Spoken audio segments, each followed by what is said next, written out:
अस्सलाम वालेकुम। मेरा नाम अंसर अली है और मैं आपको इस वीडियो में बताऊंगा कि हम फ्री में एचरफ टूल का इस्तेमाल करते हुए अपनी वेबसाइट का ऑडिट और उसके बैकलिंक्स और वेबसाइट में जो एरर हैं वो सारी कैसे चेक कर सकते हैं। एचरफ टूल नॉर्मली तो पेड है, लेकिन मैं इसमें उसके जो फ्री यूजेज हैं जिसमें आप समझ सकते हैं कि उसका एक किस्म का फ्री ट्रायल है, आप उससे फ़ायदा ले सकते हैं। और ये जो फ्री ट्रायल होगा ये लिमिटेड वेरिएंट में है, लेकिन अगर आपकी वेबसाइट अपनी है ना तो आप एसईओ रेलिवेंट अपनी वेबसाइट की तमाम इन्फॉर्मेशन फेच कर सकते हैं, उसका कंप्लीट ऑडिट कर सकते हैं। वो मैं आपको इस वीडियो में बताऊंगा। ठीक है, ये वीडियो मोस्टली प्रैक्टिकल होगी और मैं ये कुछ दोस्तों की डिमांड्स पर बना रहा हूँ। ठीक है ना, कि उनको ये चीज़ें रिक्वायर थी जो कि एसईओ में ये चीज़ें सीख रहे होते हैं, लेकिन उनको इस चीज़ का पता नहीं है कि हम एचरेफ को जो है वो फ्री में भी यूज़ कर सकते हैं। ठीक है, तो उसी चीज़ को मद्देनज़र रखते हुए मैंने वीडियो बनाने का प्लान बनाया। मैंने सोचा इसको यूट्यूब पे भी शेयर कर देते हैं। आई होप अदर जो लोग हैं उनको भी इस चीज़ से फ़ायदा हो सकता है। अगर आप एसईओ की फील्ड में लर्निंग कर रहे हैं या आप एक्सपर्ट हैं तो फिर आपके लिए ये वीडियो बहुत ज़्यादा फ़ायदेमंद है। अगर आप एसईओ की फील्ड में लर्निंग या एक्सपर्ट नहीं है या इसमें इंटरेस्ट नहीं रखते तो फिर इस वीडियो को देखने आपकी ज़रूरत के लिए ये वीडियो नहीं हो सकती। आप इसको वाइंड अप भी कर सकते हैं। ठीक है, तो लिहाजा इसको मैं स्टेप बाय स्टेप जो है वो स्टार्ट करते हैं। ठीक है, हम एचआरएफ की वेबसाइट को ओपन कर लेते हैं। ठीक है, अब एचआरएफ की वेबसाइट को ओपन करते हुए नॉर्मली अगर हम इसके प्राइसिंग प्लान में जाएँ ना तो यहाँ पे कहीं पे भी जो इसके ट्रायल का या दीगर किसी भी चीज़ का मतलब नहीं लिखा हुआ कि भाई ये कोई ट्रायल ऑफर करते हैं या कुछ इस तरीके से। ठीक है ना, तो मतलब वो कहते हैं कि हम कोई भी डिस्काउंट या इस तरीके से, तो इसकी प्राइसेस हैं वो डेफिनेटली जिसे कहते हैं कि एक्सपेंसिव टूल है। ये जो स्टार्ट है वो 129 से स्टार्ट हो रहा है और अकॉर्डिंग टू फीचर ये आगे आगे जाता रहता है। ठीक है, लेकिन हम अपनी वेबसाइट का यानी कि इसे कह सकते हैं कि अपनी वेबसाइट का जो इस्तेमाल कर सकते हैं, जैसे इसने कुछ टूल्स बताए हुए हैं कि एचआरएफ वेब मास्टर टूल। ठीक है, कि ये वेब मास्टर टूल के ज़रिए हम इसको अपनी वेबसाइट की चीज़ों को एनालाइज कर सकते हैं। ठीक है, इसके ज़रिए आपका जो सिंपल मेथड है, आप आएँ वेबसाइट में, अगर आपने अकाउंट बनाया हुआ है या नहीं बनाया हुआ, आप इसमें साइन इन करें। साइन इन आप कैसे करेंगे? आप साइन इन विद गूगल कर लेंगे, जैसा कि मैं अपनी ईमेल के ज़रिए जो है वो इसको साइन इन कर रहा हूँ। ठीक है, आपने भी सेम एज इसी तरीके से साइन इन कर लेना। फिर उसके बाद जैसे ही साइन इन हो जाएगा, अब यहाँ पे हमें मतलब पूछ रहा है वो कि भी आप किस तरीके से मतलब मुझे जानते हैं। आप कुछ भी लिख सकते हैं, मैंने लिखा है कि भी गूगल के ज़रिए आपको जानता हूँ, तो लिहाजा इसको मैं कंटिन्यू कर देता हूँ। अब ये बिल्कुल मैं एक न्यू अकाउंट समझ लें क्रिएट करने के स्टेप बाय स्टेप बता रहा हूँ, ताकि किसी भी मेंबर को जो स्पेशली न्यू होते हैं उनको इन चीज़ों का आइडिया नहीं होता, तो फिर इससे बेनिफिट हो जाता है। तो सबसे पहले जैसे ही आप ये स्टेप बाय स्टेप फॉलो कर रहे होंगे, इंपोर्ट करेंगे हम। ठीक है, इंपोर्ट मीन हम वो वेबसाइट इंपोर्ट करेंगे, लेकिन इसके लिए एक शर्त है कि आप जिस ईमेल के ज़रिए भी लॉगिन कर रहे हैं ना यहाँ पे, उस ईमेल की सर्च कंसोल में आपके पास उस वेबसाइट की एक्सेस होना ज़रूरी है। जैसे देख सकते हैं मेरे पास 2-3 वेबसाइटों की एक्सेस मौजूद है इस अकाउंट में। तो इसको मैं जब इंपोर्ट करूँगा ये कुछ बेसिक्स परमिशन जो हैं वो रिक्वायर करेगा। ठीक है, वो जो भी इसको परमिशंस चाहिए वो हम इसको परमिशन अलाउ करके इसको कंटिन्यू कर देंगे। ठीक, उसके बाद अब ये देखें एक वेबसाइट इसने प्रेजेंट कर दी है कि भी जो सर्च कंसोल में आ रही है वेबसाइट cool.s है। अब मेरा बेसिकली इस वेबसाइट पे करने का क्या काम है कि भी मैंने इसको एनालाइज करना है इस वेबसाइट में क्या क्या एरर है या इसका ओवरऑल स्टेटस क्या है। स्पेशली ऑडिट में हमें क्या चीज़ें चाहिए होती हैं कि वेबसाइट के करंट प्रॉब्लम कौन कौन से। ठीक है ना, तो वो सारी चीज़ें मैं इससे निकाल सकता हूँ। ठीक है, तो लिहाजा यहाँ पे कुछ आ रहा है कि इससे कैजुअल वीकली ऑडिट मैं इसको ऑफ कर देता हूँ। आप इसको ऑन भी कर सकते हैं कि आपको हर हफ्ते ये ऑडिट करे खुद ब खुद और एक रिपोर्ट सेंड कर दे। तो ये मैं स्टार्टिंग में ये फर्स्ट क्रॉल है कि मतलब जैसे ही मैं इंपोर्ट हो तो इसकी क्रॉलिंग स्टार्ट हो जाए, तो मैं इसको स्टार्ट कर देता हूँ। उसके बाद अब ये थोड़ा सा टाइम लेगा। ठीक है। हो सकता है कि चीज़ें अब क्रॉल होना आस्ता आस्ता से स्टार्ट हो रही हैं, और ये एक जिसे समझ लें कि टाइम कंज्यूमिंग टास्क होता है। वेबसाइट के साइज़ पे डिपेंड करता है कि वेबसाइट का ओवरऑल यानी कि डाटा और स्ट्रक्चर क्या है, ठीक है, कि कितने पेजेस हैं, इसने हर पेज को जाना 1 बाय 1 जो है वो स्टार्ट करना है। ये यहाँ पे क्रॉलिंग लिखा भी नज़र आ रहा है, ठीक है। लेकिन उससे पहले आप देख सकते हैं कि इधर ये बैकलिंक्स का डाटा भी प्रोवाइड कर रहा है, इसको रेफरिंग डोमेन कितनी है, इवन ये हमें वो तमाम बैकलिंक प्रोवाइड कर भी देगा। अगर मैं इस पर क्लिक करता हूँ, इसकी डिटेल में जाएंगे तो आप देखेंगे कि यहाँ से आपको तमाम बैकलिंक जितने भी बने हुए हैं वो सारे के सारे मिल जाएंगे, ठीक है।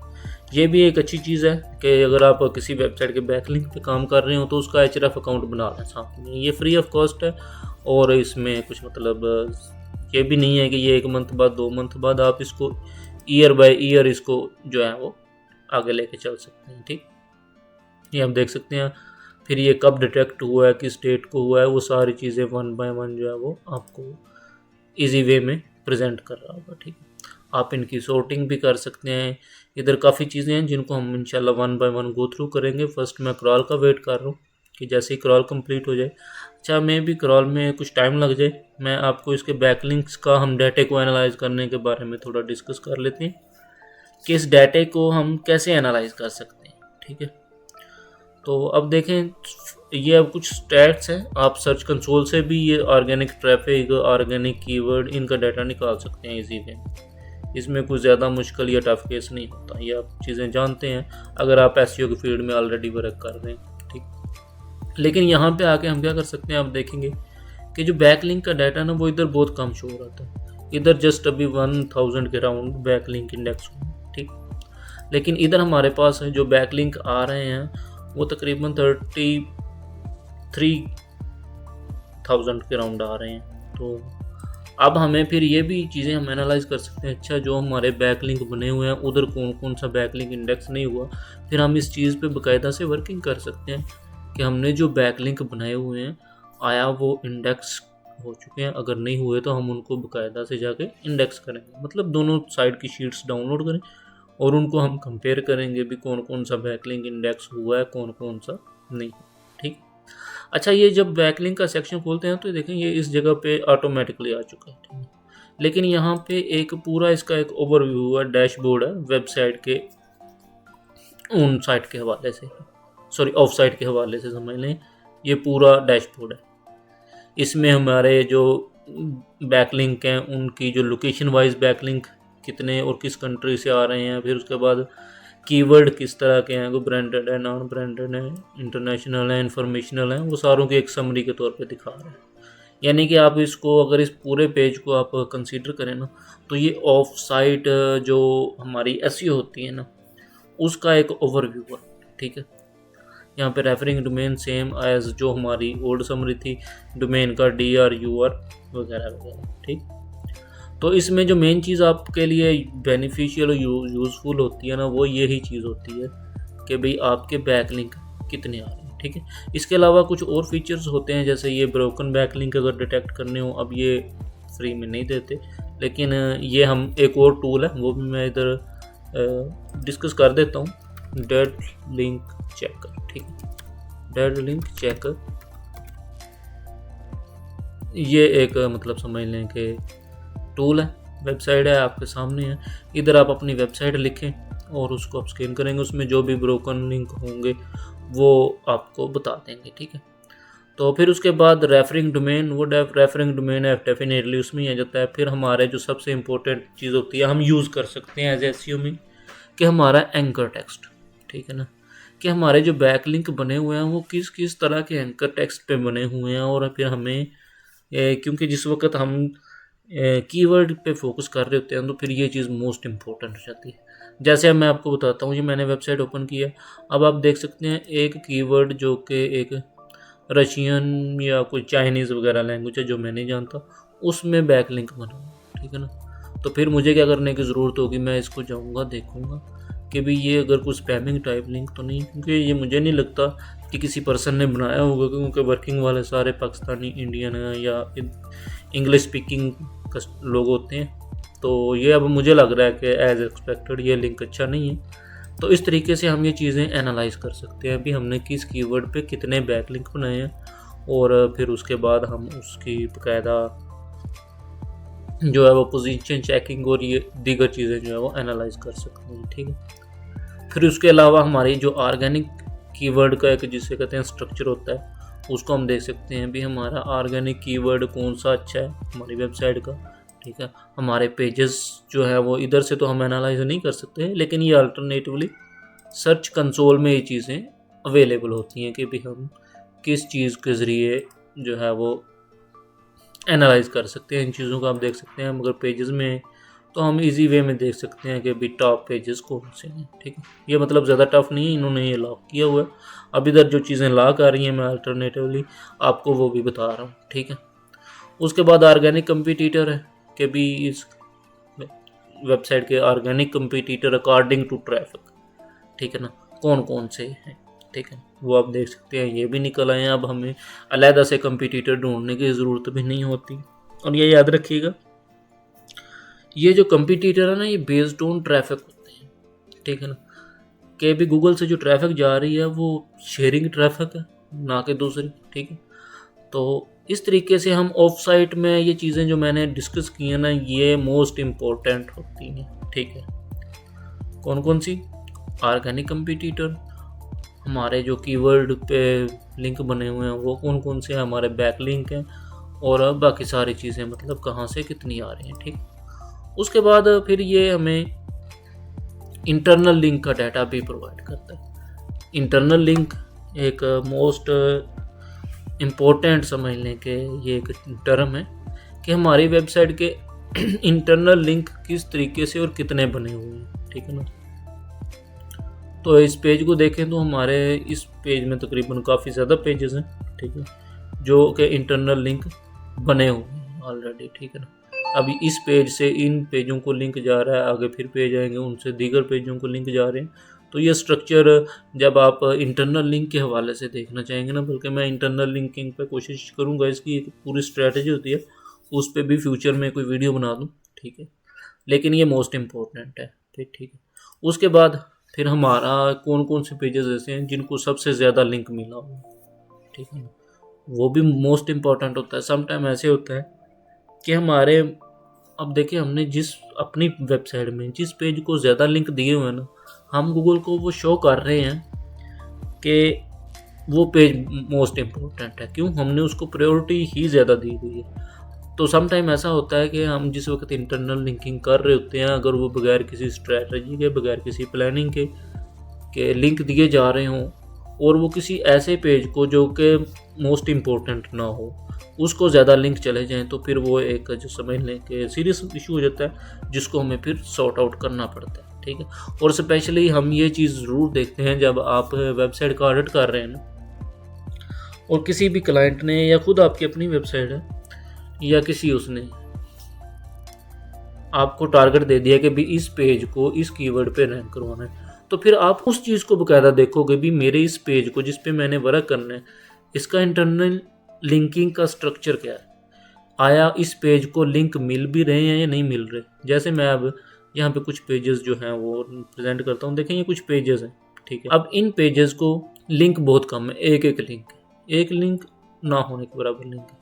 जब एक पेज को लिंक बहुत कम मिल रहे हैं तो फिर हमें क्या करने की ज़रूरत है, उस पेज के हम इंटरनल लिंक बढ़ाएं। तो इस तरीके से ये भी चीज़ मोस्ट इम्पोर्टेंट हो जाती है। फिर इंटरनल एंकर टेक्स्ट के भी हमारे जो वेबसाइट है उसमें एंकर टेक्स्ट किस तरीके से इस्तेमाल हो रहे हैं। अब आप देखेंगे कि भी इंटरनल एंकर का क्या मसला हो सकता है, ये भी एक मोस्ट इम्पोर्टेंट चीज़ है इन टर्म ऑफ SEO।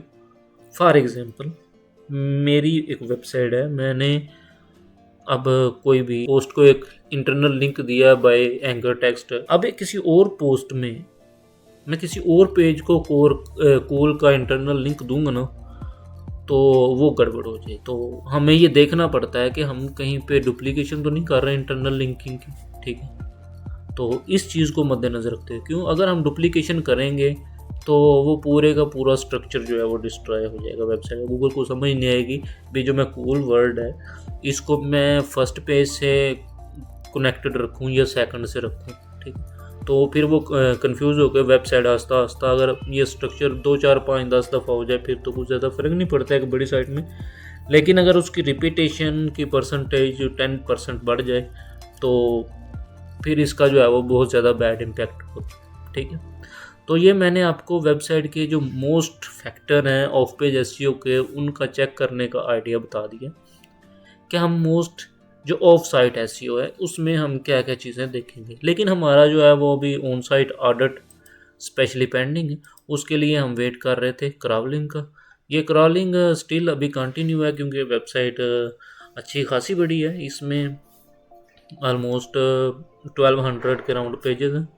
ठीक है, और उनको जो 1200 के राउंड तो लेजिट पेजेस हैं, लेकिन उनको वेबसाइट ने जिस वक्त ऑडिट करना है तो वो बहुत ज़्यादा मतलब क्योंकि जो ऑडिट में टैग्स और कैटेगरीज सारी चीज़ें जो हैं वो क्रॉल होती हैं, तो इसलिए इस चीज़ में थोड़ा टाइम लग रहा है। ठीक है, बल्कि हम इसका स्टेटस जो है वो मैं आपको दिखा सकता हूँ कि अब तक वेबसाइट का इसने कितना क्रॉल कर लिया हुआ है। आप देख सकते हैं कि भी ये 11 मिनट से स्टार्ट है। ठीक है, और अभी पेजेस जो हैं वो काफ़ी ज़्यादा मतलब इसने 10,000 से भी प्लस पेजेस कर चुका हुआ है। ठीक है, तो लिहाजा मैं वीडियो को स्टॉप कर देता हूँ। अभी अबाउट हाफ आवर हो चुका क्रॉलिंग को और अभी 10,000 पेज हमारे क्रॉल होने हैं। मतलब इसके लिए राउंड अभी से 4 to 5 आवर क्रॉलिंग चलेगी।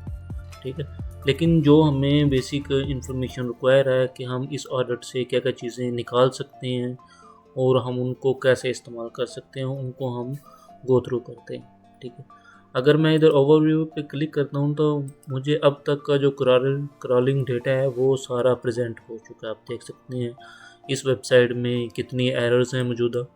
ठीक है, वार्निंग कितनी है और नोटिस कितनी है। याद रखिएगा जो एरर होती हैं इनको हमें कोशिश करना होता है कि 100% रिजॉल्व करें।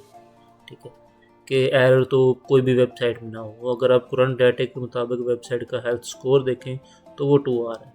ठीक है, अब इसके पेजेस जो हैं वो कंप्लीट नहीं हुए, लेकिन ये जिस वक्त कंप्लीट होंगे आई एक्सपेक्टेड 50 to 70 तो होगा नॉर्मल। ठीक है, क्योंकि इसमें काफ़ी एरर ऐसी हैं जो हो सकता है वेबसाइट में एग्जिस्ट ना कर रही हूँ, करंटली शो कर रही हैं। मिसाल के तौर पे अब जैसे अर्फन पेजेस है। ठीक है, ये अभी मुझे शो कर रहा है इतने पेजेस हैं, मतलब वो पेजेस जिनको कोई भी लिंक नहीं आ रहा।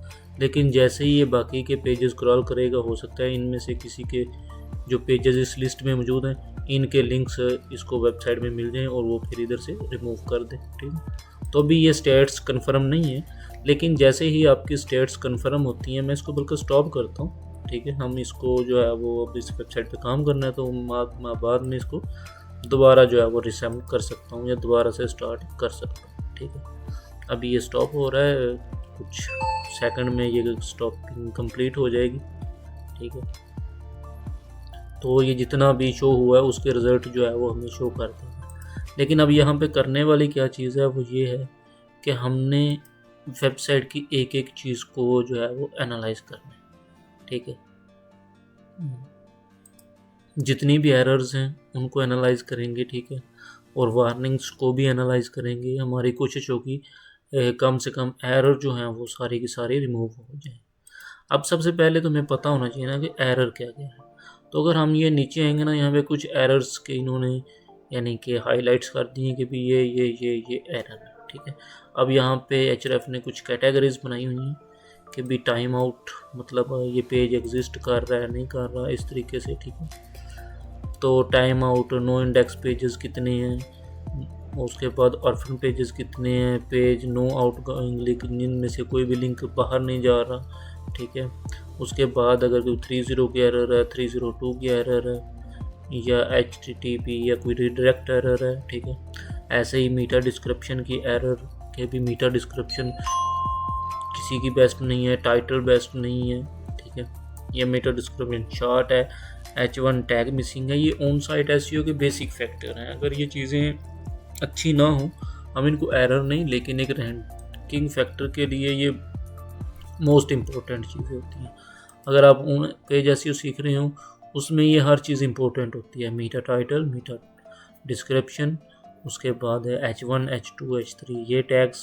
ठीक है, उसके बाद उनकी लेंथ। ठीक है, और स्पेशली मल्टीपल H1 टैग्स, ठीक है। हम इन सारी एरर को जो है वो अच्छे तरीके से एनालाइज करेंगे और एनालाइज करके हम पता लगाएंगे कि भी वेबसाइट में किस किस जगह पे ये एरर है। बाकी नीचे भी काफ़ी ज़्यादा एरर है, आप इनको one by one go through करेंगे और साथ साथ में इनको रिजॉल्व करेंगे।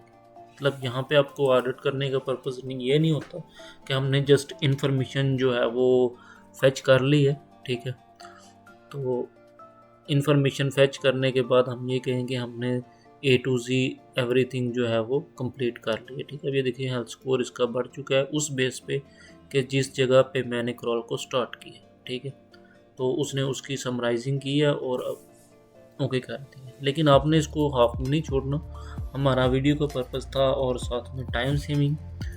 तो इसका अब हम one by one go through करते हैं सारी चीज़ों को, ठीक है। सबसे पहले time out error. Time out error का मतलब ये भी हो सकता है कि जिस पेज को ये एक्सेस करना चाह रहा है वो इसके पास ओपन नहीं हो रहा या किसी भी पर्सन के पास ओपन नहीं हो रहा। तो आपका जितनी भी टाइम आउट एरर होंगी आप उन पेजेस को क्या करोगे, इग्निटो मोड में ओपन करके चेक करोगे कि अगर पेज प्रॉपरली वर्किंग में है तो फिर इग्नोर इट। तो इसका आपको ज़्यादा मतलब टेंशन या फिक्र करने की ज़रूरत नहीं है। ये जस्ट उस वेबसाइट के लिए यानी कि Href के लिए इस पेज का जो है वो टाइम आउट आया था, तो इस वजह से ये एरर एग्जिस्ट कर रही है, ठीक। उसके बाद हमारी जो नेक्स्ट एरर्स होंगी, हम कराल इशू में दोबारा चलते हैं। नो इंडेक्स पेजेस, कि हमारी वेबसाइट में कुछ ऐसे पेजेस हैं जिस पे हम काम करने जा रहे हैं कि कुछ पेज ऐसे हैं जो कि नो इंडेक्स हैं। अब जैसे यहाँ पे हम देखें तो ये कार्ट पेज है वेबसाइट में, ठीक है। ये नो इंडेक्स भी मतलब चल जाएगा क्योंकि ये कार्ट को नॉर्मली इंडेक्स नहीं किया जाता। इसी तरीके से अकाउंट पेजेस होता है, इसको भी इंडेक्स नहीं किया जाता। तो ये इन्होंने हाईलाइट कर दिया कि ये कुछ पेजेस हैं जो कि गूगल में इंडेक्स नहीं हो सकते, ठीक है। आपने इनको देखना है और फिर देखना है कि ये पेजेस को हमें इंडेक्सिंग अलाउ करने की ज़रूरत है या नहीं, ठीक है। इसमें एक इशू है कि ये पेज जो इस लिस्ट में आ रहे होंगे वो गूगल में इंडेक्स नहीं हो सकते। बाकी ये अब आपका डिसीजन है कि भी ये इंडेक्स होने चाहिए या नहीं, ठीक है। फिर उसी तरीके से अर्फन पेजेस हैं, वो मैं ऑलरेडी भी बता चुका हूँ कि भी ऐसे पेजेस हैं जिनको कोई भी लिंक नहीं आ रहा। अगर हम किसी भी वेबसाइट के ऑडिट पे काम कर रहे हैं ना तो हमें इस चीज़ को डीपली देखने की ज़रूरत है। इस लिस्ट में वो तमाम पेजेस मौजूद हैं जिनको कोई भी लिंक नहीं आ रहा, तो हमें वेबसाइट में देखने की ज़रूरत है और फिर हमें तमाम रेलिवेंट पेजेस को इंटरनल लिंक करने की ज़रूरत होगी ताकि कोई भी पेज ऐसा ना रह जाए जिसमें हमारा इंटरनल लिंक मौजूद ना हो। इसी तरीके से नेक्स्ट इशू है जो कि हमारे समझ लें कि नो फॉलो आउटगोइंग लिंक हैं या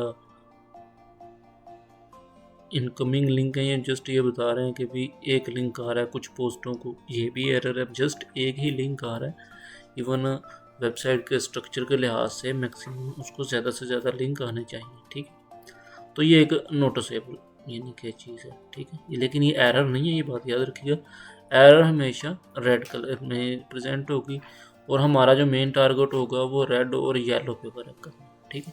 इसी तरीके से अब ये मीटर डिस्क्रिप्शन है, ये बता रहे हैं कि बहुत ज़्यादा लेंथी है। अब जैसे कि आप लोग भी जानते होंगे, अगर नहीं भी जानते तो ये चीज़ मोस्ट इम्पोर्टेंट है कि कुछ पेजेस हैं जिनकी मीटर डिस्क्रिप्शन इवन 2-3 पैराग्राफ्स में, मतलब इस वेबसाइट की मीटर डिस्क्रिप्शन पे काम करने की ज़रूरत है, ठीक। अगर मीटर डिस्क्रिप्शन पे प्रॉपर वर्किंग नहीं हो सकती तो ये रैंकिंग में कहीं ना कहीं पे इम्पैक्ट लेके आएगी चीज़, ठीक है। उसके बाद आ जाते हैं जी मीटर टाइटल। अब मुख्तलिफ प्रोडक्ट हैं तो यहाँ पे काफ़ी लेंथी टाइटल हैं, इनको बिल्कुल जिसे कहते हैं टाइटल को शॉर्ट और क्लियर कंसाइज करने की ज़रूरत है अगर वेबसाइट को एक इफ़ेक्टिव वे में रन करना है तो, ठीक है।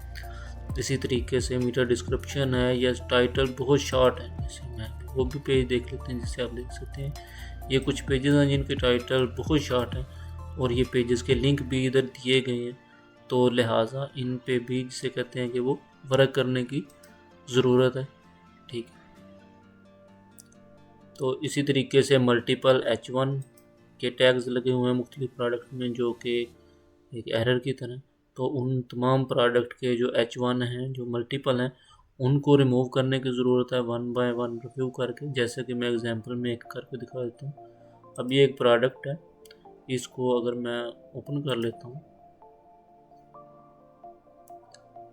तो ये देखिए, इसमें एक तो ये बाय डिफ़ॉल्ट H1 है और एक में भी हो सकता है। इधर H1 हो तो हम SEO के ज़रिए जो है वो इस चीज़ को एनालाइज कर सकते हैं कि भी H1 कौन कौन से टाइटल हैं। ठीक है, ये देखें, ये दो चीज टाइटल हमारे इधर H1 के मिले, व्हाट इज़ हैमर ड्रिल और आयरन रोटेटरी हैमर ड्रिल। तो इस चीज़ को भी रिजॉल्व करने की ज़रूरत है। जो भी अगर कंटेंट में दूसरा H1 मौजूद हो, हैमर रोटेटरी, मतलब यहाँ पे होगा what is hammer rotatory drill, I think ये वाला ही हो सकता है H1। तो इसको हमें रिजॉल्व करने की ज़रूरत है। ठीक है, फिर उसके बाद नेक्स्ट अगर हम दीगर पेजेस देखें तो इसी तरीके से इन पेजेस में ये डुप्लीकेट H1 हैं। ठीक है, जिनको हमें सॉर्ट आउट करने की ज़रूरत है। बल्कि ये देख सकते हैं राइट साइड पे भी H1 आ रहे हैं। इवन ये एक प्रोडक्ट है, इसमें ये 3 H1 आ रहे हैं। ठीक है, और ये प्रोडक्ट है, इसमें 4-5 H1 आ रहे हैं, टोटल यानी कि 6 H1 आ रहे हैं। ठीक, इसी तरीके से अगर मैं इसमें देखूँ तो 3 H1 आ रहे हैं। ठीक है, तो ये प्रोडक्ट में एरर है जिसको प्रॉपरली रिजॉल्व करने की ज़रूरत है। ठीक है, अगर हम इन चीज़ों को रिजॉल्व नहीं करते तो वेबसाइट के लिए ये कहीं ना कहीं पे जाके बैड इफेक्ट आएंगे। ठीक हो गया, ये चीज़ मोस्ट इम्पोर्टेंट है कि हम अपनी तमाम एरर्स को वन बाय वन एनालाइज करेंगे। एक तो जब आपने किसी को रिपोर्ट प्रोवाइड करनी हो तो फिर आप ये सारे डाटे को काउंट डाउन करोगे भी हमारी वेबसाइट में या जिस वेबसाइट पे आप वर्किंग करने जा रहे हैं ये एरर है, और उन एरर को आपको हाईलाइट करके, ठीक है, उनको पहले तो एक रिपोर्ट में भी प्रेजेंट कर सकते हैं भी ये इसका पूरा जो है वो सिनेरियो है कि भी ये एरर। ठीक है, इसके अलावा आप इनको यहाँ से वन बाय वन जो है वो चेक करके उनको रिजॉल्व कर सकते हैं। यानी कि आप इस चीज़ को समझ सकते हैं कि ऑडिट यही चीज़ होती है कि हमने वेबसाइट में मौजूद तमाम एरर्स को देखना। जब आपको पता लग गया कि भी ये एरर है तो फिर आप उनको देखें। और यहाँ पे जो एरर आ रही थी वो मोस्टली ऑन साइट SEO के हवाले से थी। जैसे हम पहले डिस्कस कर चुके हैं कि बैकलिंक वाले सेक्शन में वहाँ पे जो एरर थी वो मोस्टली ऑफ साइट के हवाले से थी। यहाँ आपको ऑन साइट की एरर्स जो हैं वो नज़र आएंगी। ठीक है, उसके बाद यहाँ पे अदर ऑप्शन मौजूद हैं, पेज एक्सप्लोरर के भी, किस किस पेज पे क्या क्या स्टेटस है। ठीक है, अगर किसी पेज में कोई एरर आ रही है कोई किसी किस्म की, जैसे ये पेज है इसको 301 का एक रीडायरेक्ट लगा हुआ है।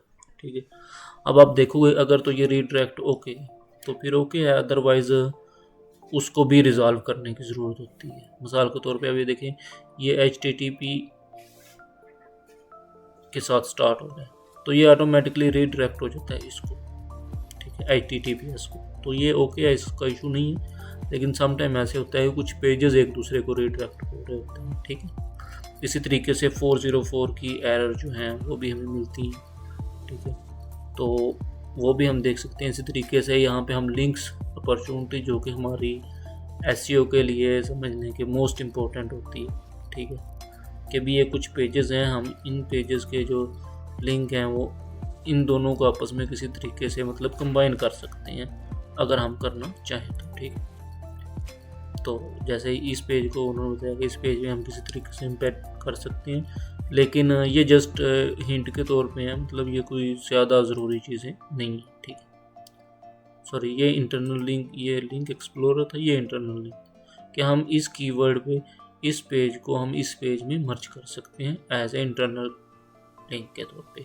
तो अब इनकी अच्छी सजेशन होती हैं, टूल्स की हैं, लेकिन इस पे ये है कि आपको अपनी ब्रेनस्टॉर्मिंग के मुताबिक जो है वो इंटरनल लिंकिंग करने की ज़रूरत है। लेकिन यहाँ पे भी अच्छे हिंट हैं। अगर आप बिगिनर हैं तो फिर आपके लिए ये चीज़ बहुत ज़्यादा बेस्ट है।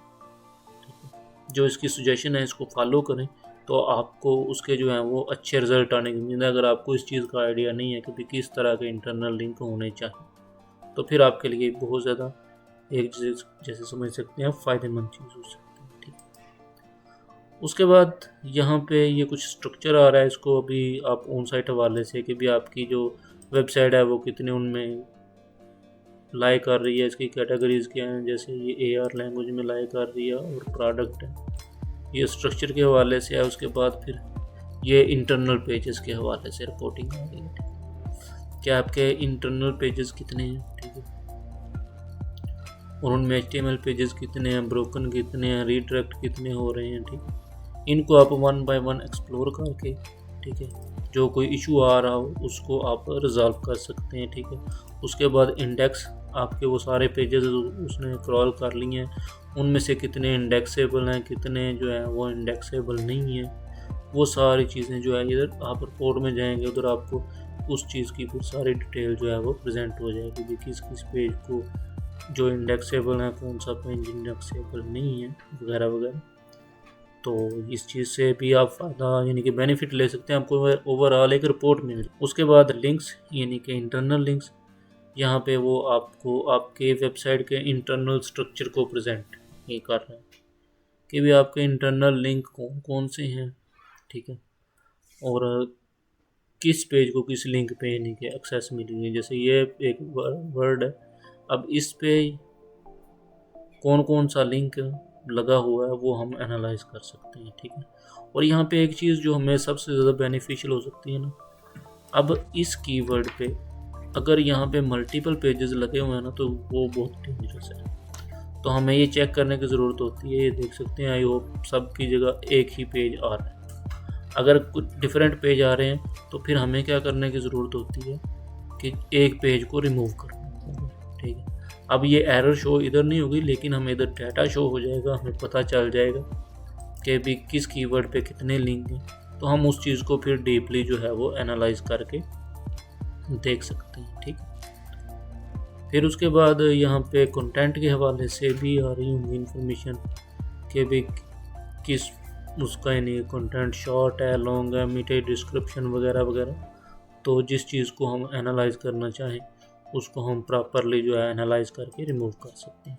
अच्छा, यहाँ पे जो एरर आ रही हैं ये इन तमाम एरर्स की ही समरी डिटेल है। यहाँ पे हम इन सब एरर्स को सेपरेटली 1 बाय 1 जो है वो देख सकते हैं और उनको रिजॉल्व कर सकते हैं। इसी तरीके से परफॉर्मेंस वाइज भी एक सेक्शन है, यहाँ पे हम इस वेबसाइट के परफॉर्मेंस एक शो करवा रहे हैं कि भी कितने पेजेस ओके हैं, कितने स्लो हैं, ठीक है। तो हम इनको फिर देख के 1 बाय 1 जो वेबसाइट की स्पीड है उस पर फोकस करेंगे और उन चीज़ों को रिजॉल्व करेंगे, ठीक है। तो इस तरीके से अगर आप ऑडिट करें, एक तो आप मुकम्मल डाटा किसी भी वेबसाइट पे काम करने के लिए उसका मुकम्मल डाटा निकाल पाएंगे, उसके अंदर जो जो भी एरर मौजूद हैं वो आप निकाल पाएंगे, ठीक है। और जब आपको एरर का पता चल गया तो आप उनको रिजॉल्व करेंगे। याद रखिए किसी भी वेबसाइट की जो 50% प्रॉब्लम है ना, वो उसके ऑडिट को रिजॉल्व करने से ही कंप्लीट हो जाते हैं, ठीक है। कि इसमें जो एरर आ रही हैं, गूगल को कोई एरर शो हो, वेबसाइट हर लिहाज से परफेक्ट नज़र आए, ठीक है। और फिर उसी चीज़ को मद्देनज़र रखते हुए याद रखिएगा एक चीज़ मैंने आपको इस वीडियो में Href के ज़रिए ऑडिट करके दिखाया है। इसी तरीके से आप सैमरश और गेस्ट बल्कि मैं इन फ्यूचर कोशिश करूँगा उन चैनल्स की भी वीडियो बना दूँ, ठीक है, कि उनके ओवरऑल डाटे को कैसे एनालाइज करते हैं और फिर कैसे उन ऑडिट करते हैं, ऑडिट में जो जो एरर आ रही हैं उनको कैसे रिजॉल्व करते हैं, ठीक है। वो इंशाल्लाह इन फ्यूचर में मैं वीडियो बना दूँगा, ठीक है। बाकी ये है कि आप इस टूल के ज़रिए अगर आप SEO फील्ड में वर्क कर रहे हैं, आप बिगिनर हैं, एक्सपर्ट हैं, तो फिर आपकी ये एक बेसिक रिक्वायरमेंट है। और आई होप ये मैं वीडियो भी इसीलिए बना रहा हूँ कि इससे रेलिवेंट डाटा जो है वो इस फेम में इंटरनेट पे मौजूद नहीं था, तो मेरा जिस वीडियो को अपलोड करने का पर्पज़ है वो यही है, ठीक है। बाकी अगर आपने अपनी वेबसाइट का ऑडिट करवाना हो, ठीक है, और या फिर आपके कोई प्रॉब्लम आ रही हो जो कि ऑडिट में शो हो रही है लेकिन वो रिजॉल्व नहीं हो रही, तो आप मुझसे रब्ता कर सकते हैं without any hesitation. Mobile number और ईमेल जो है ऑप्शन में दिया गया होगा, आप उस चीज़ को देख के कॉन्टैक्ट कर सकते हैं और आपका वो प्रॉब्लम जो है वो रिजॉल्व कर दी जाएगी।